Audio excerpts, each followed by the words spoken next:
Education is a pivot to individual and national socio-economic development. Education in all its forms is crucial to both national and human development. Technical and vocational training and education, normally called Tvet, has therefore been central to the vision of education in Ghana, even during the colonial era. Tvet, Technical Vocational Education and Training, is widely acknowledged as a vehicle for imparting young people and adults with skills, knowledge and information to participate actively or effectively in the labor market. It also seeks to address the issue of youth unemployment in general, and then arresting the problem of the diploma disease, according to experts in the sector.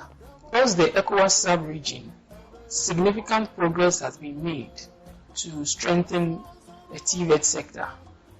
We can mention of the ECOWAS Tvet strategy that seeks to coordinate the development of Tvet across member countries.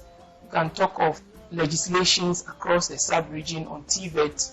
We can talk of monitoring and evaluation across member countries that seeks to find out where challenges are and what can be done to improve upon the challenges.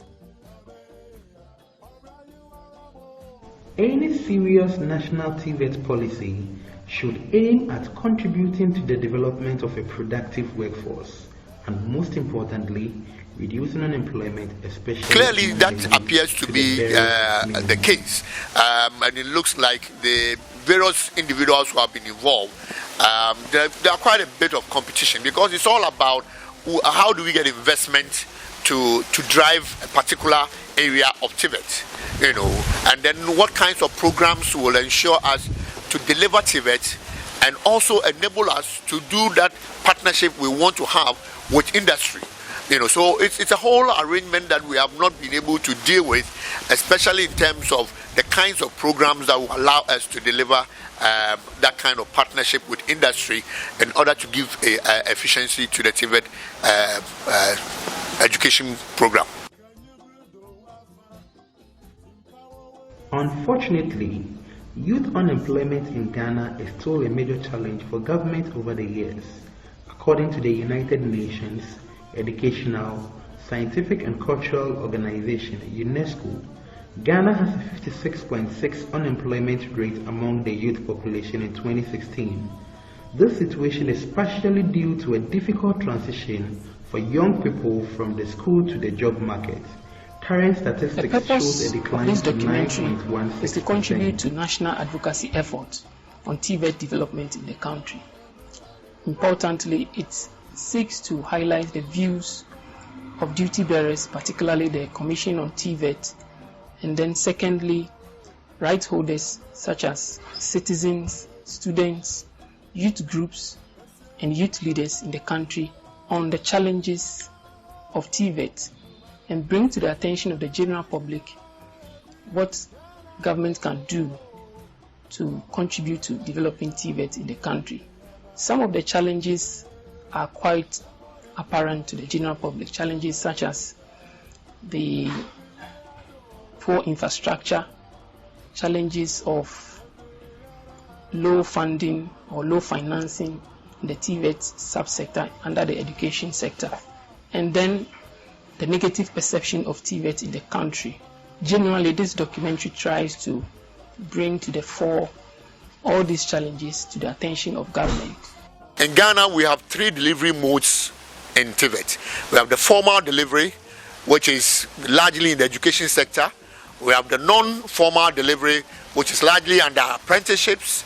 And then we have the informal, which is some of the basic life skills that we acquire at home from our parents, that allows us to get initial skills when it comes to doing some technical abilities.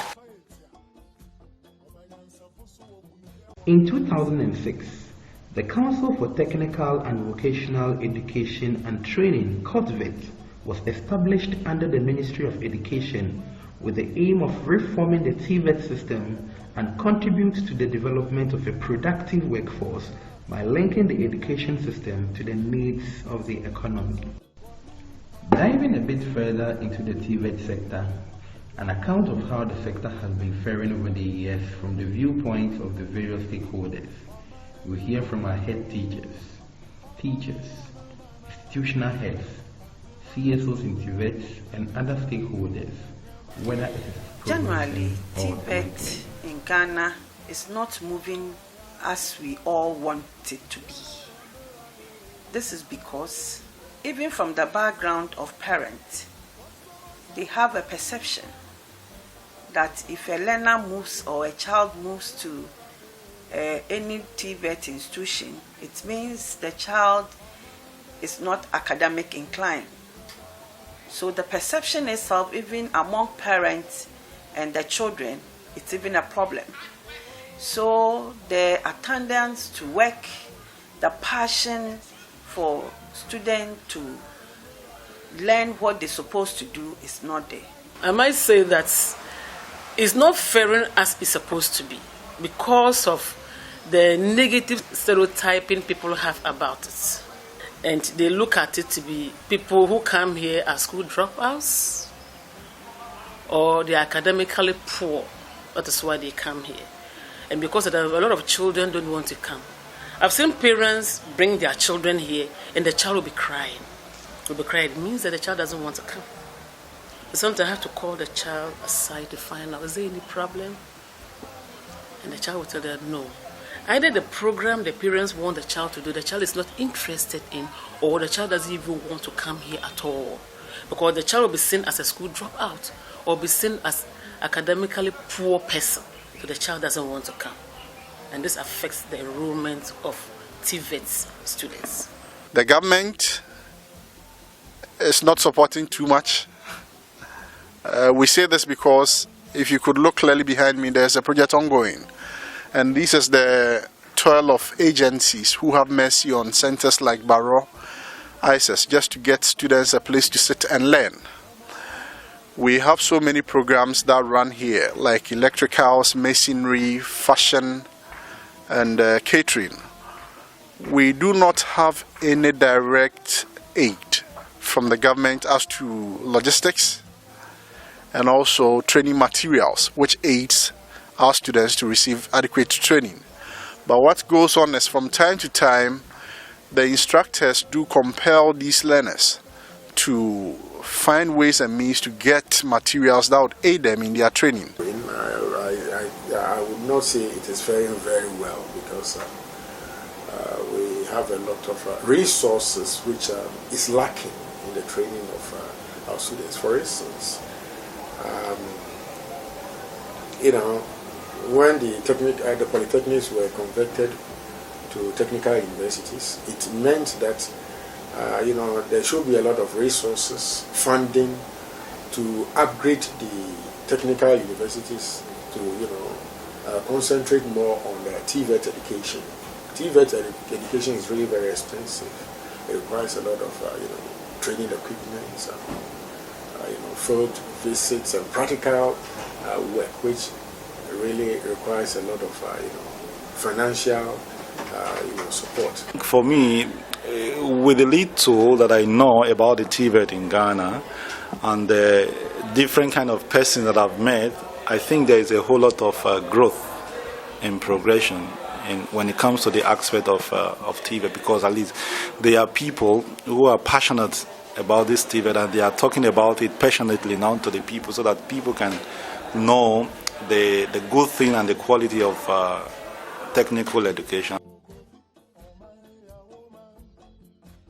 The current female participation in Tvet is 21.5%, even though the gender parity ratio of boys to girls in second cycle institutions is 1 to 0.95%. This means less girls are attracted into pursuing Tvet, especially in the formal sector training institutes, as Ghana lags far behind in pursuit of the goal of achieving equal access for all women and men to affordable quality technical vocational. We have developed a policy toward inclusion that we are ensuring that this is included in all aspects of our Tvet. When you go to all the accredited Tvet centers, we make sure that they have facilities that is non-discriminatory. To inclusive, we always don't want to even think about PWDs or people with disability, but even the vulnerable ones. It's not all the time that even females are vulnerable. Sometimes males are also vulnerable. So our quest is to include all, because skill development should be for all. And that is what we are working on, and we have incorporated in our competency-based approach. Moving on, an interview on how teachers from the various Tvet institutions feel about their roles and obligations, motivation, and general view of the Tvet sector. It looks as if those who are not academically good are required to go and do the Tvet courses, which to me is not the best. I would say that Tvet education actually is very poor because of the lack of equipment that will let the children to pursue the course. Because actually handwork deals with a lot of equipment. And if you don't have the equipment, it will be difficult for you to do it. Because of that, most people just decide to have their books and go and sit down and learn, because the machines are not there. But the books are affordable. They can get it everywhere. Ghanaians always feel the course is for those who are not academically good. Tvet in Ghana is not being encouraged for many years now. People think when you enter into the vocational sector, it's more or less like you don't perform, especially those in the secondary school. When they see students coming in and out, they think, oh, they don't know anything, that is why they are pursuing this course. But this is so wrong. People see it as a second chance in the choosing of a second cycle institution, but that shouldn't be so. Tvet should be part of educational system, and it should also be encouraged by stakeholders. Tvet in Ghana over the years has seen a serious decline in its progression, which is coupled with a myriad of challenges and problems. One of the challenges that Ghana faces, among many challenges in the Tvet sector, is the challenge of financing. And this financing has become a problem because other sectors of the economy are also competing for funding from the same financial resource. Funding in the sector, according to the medium-term expenditure framework, has shown that the highest spending in the Tvet sector under the education sector was 5.3% in 2016 and a low of 1.3% in 2018 of the total education budget. The spending in the sector has increased from 3.5 billion in 2011 to almost 13 billion in 2018. Yet the Tvet subsector has assumed a declining expenditure trend. Even when the spending for the education sector increased by 21% in 2015 and 2018, spending in the Tvet subsector declined by 2.3% and 1.3% respectively from a 2014 performance of 3.7%. When you look at spending in the Tvet sector for the year 2018, we can say that in multiple terms, the amount of money spent in that particular year on Tvet, that same amount, 8 times was spent at the preschool level, 12 times at the primary level, 11 times at the JHS level, 13 times at the SHS level, and 22 times at the tertiary level. When we put all these things together, we are confident to say that funding for the sector is very low. I look at some of my members who are having Tvet education, even learning material that they should use to develop those skills. Most of the time, it doesn't even come. Most of the time, people have to look for their own learning materials before they can work with these things. And it doesn't really have to be that way. It has become difficult for most institutions to even register with Tvet because you have to pay 2,000 and then move ahead to pay 4,000 for one level of a course. So for instance, if I register for a garment proficiency 1, I have to pay 4,000. So if I move to proficiency 2, I have to pay another 4,000. And that is a huge problem on the association members because they cannot afford. What I see is a lot of disconnect between the training and the market, what we actually need, and then what the institutions or the organizations are training the young people for. They do not match. Funding has been another major area because as an NGO, we basically look into skills building of young people, and to do this we need proper stakeholders on board. When you write to them to come on board for us to have a technical training for young people, it is very difficult. So therefore, funding has been one major area we have problem, we have challenges with. Lack of structures and lack of machineries. And a lot of people look down upon people who do Tvet in the sense that they believe that there is no future when people are doing technical or vocation.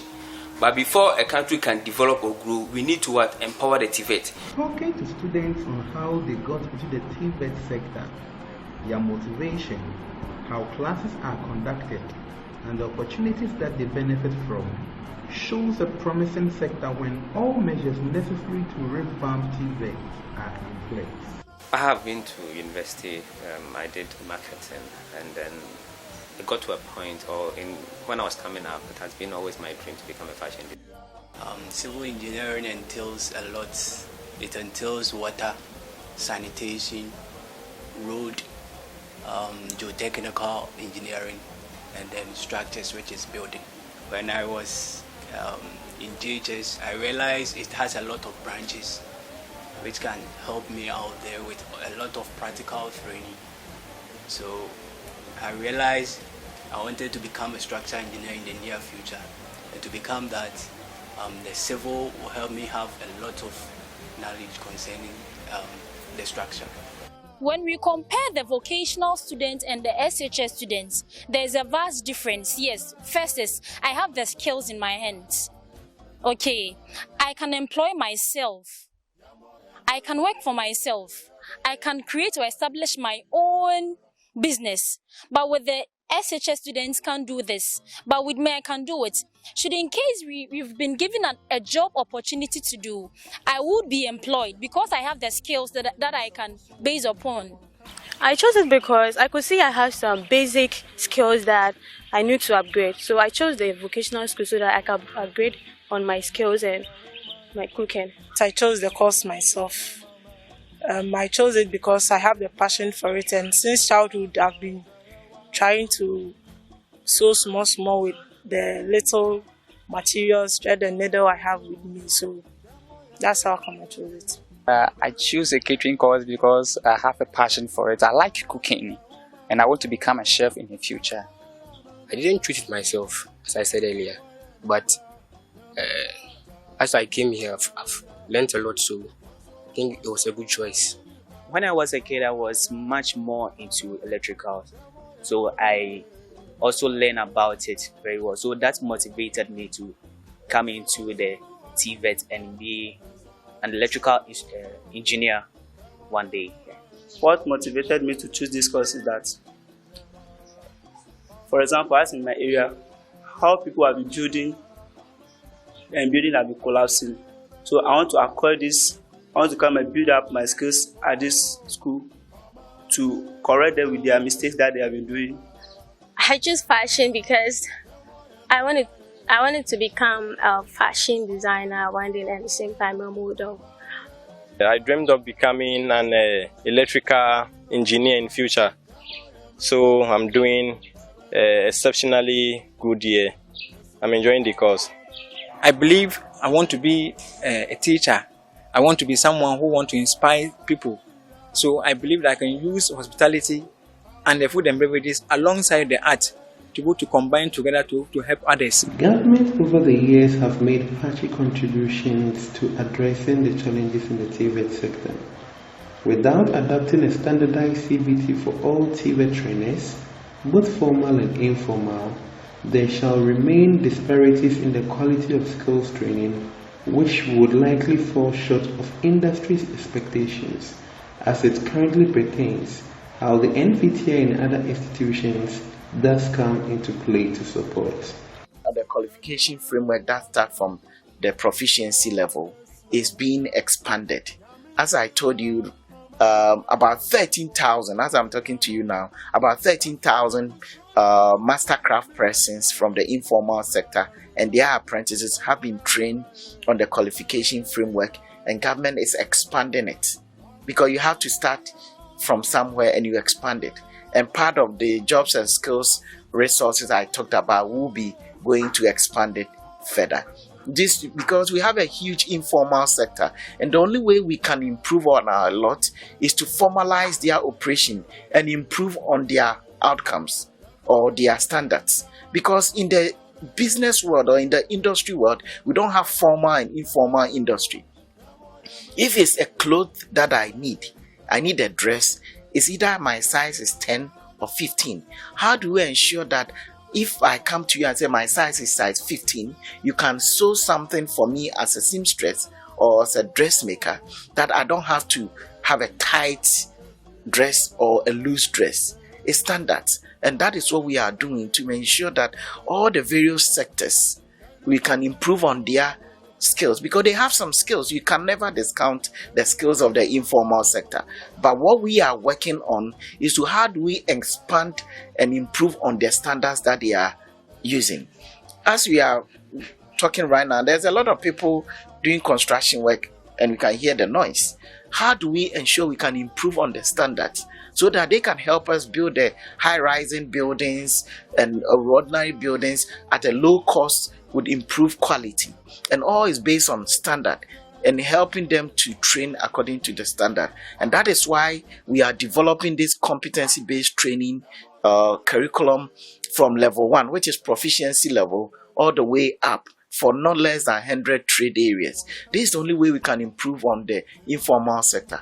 And on top of this training, we are adding entrepreneurship training so that they can also be able to establish or expand their own businesses. These are the ways that I believe that we can help improve on the economy. We can help create more jobs for the young ones so that unemployment will reduce. I see the whole convention as very important and also to do two key things, or to address two key issues.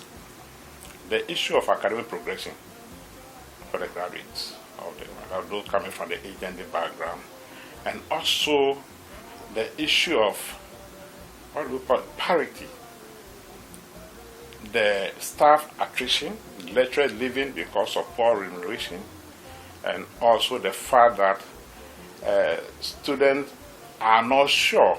That kind of, you see, you have people who complete secondary school and one person decides to come to the technical environment and another to the traditional environment because of the way they look at technical education.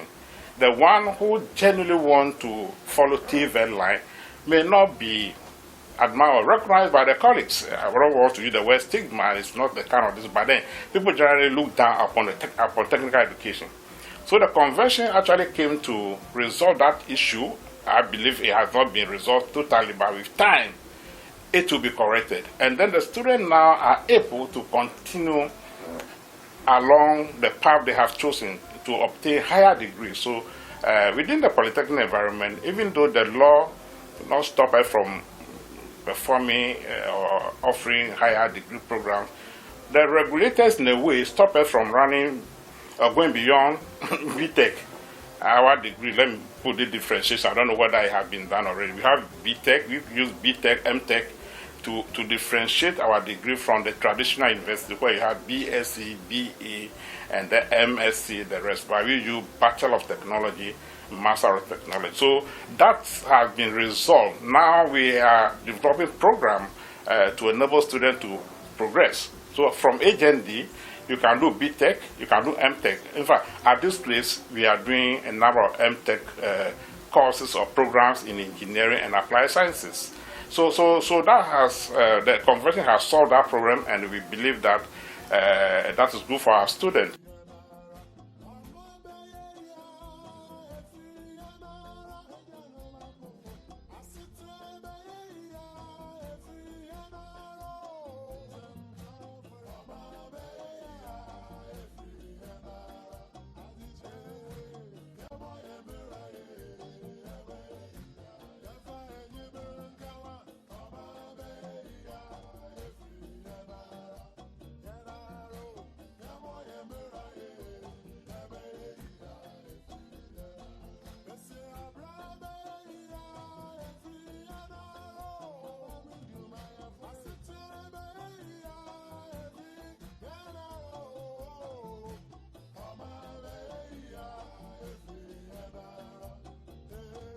Can we do in the short to medium term to ensure that we have sustainable financing for Tvet?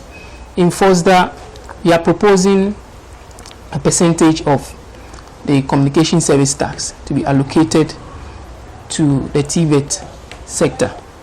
This over 10 million youth in the country, assuming all of them have phones between the ages of 15 to 35, assuming all of them have phones and are spending along these lines on average 32 cedis a month in a year, considering the 5% communication service tax, government is able to rake in over 182 million Ghana cedis. And we are proposing that if a percentage of this amount is dedicated to support Tvet, then we are going to see some form of development in the sector. So for instance, if we are saying that this over 182 million Ghana cedis, 30% is dedicated to Tvet, we are going to see an additional funding support of over 54 million Ghana cedis, which is good amount of money to support the development of Tvet in the country. We need a lot of teamwork when it comes to Tvet. We need a lot of rethinking. We need to break the barriers of division. We need a lot of coordination in Tvet. In fact, I mean, like the whole industrial arrangement, if things are not synergized and are not linked and properly coordinated, you don't get a finished product. So you need that. I mean, if we carry the mentality of production into formulating the Tvet policy, then we'll see how we can put the various pieces that we have together to get a strong policy that will allow us to move forward. If they are able to link the CBT throughout the proficiency level to the certificate 1 HND level, that is to the tertiary level, that a learner can pass through from proficiency 1 to the tertiary level, whereby the child will go through the same CBT as he did from the various basic institutions to the technical exam student to pass through the same CBT. It will bring a lot of change. So we should also look at establishing venture capitals that will be made available for our graduates, those who are business oriented, because if we integrate entrepreneurial education into the training, by the time they are done, they know some business management acumen. And so if their interest is to do business, to establish, to become entrepreneurs, then they will be able to have some sort of funding from the state or from private donors to help them start their career. And if you do so, I think unemployment will reduce.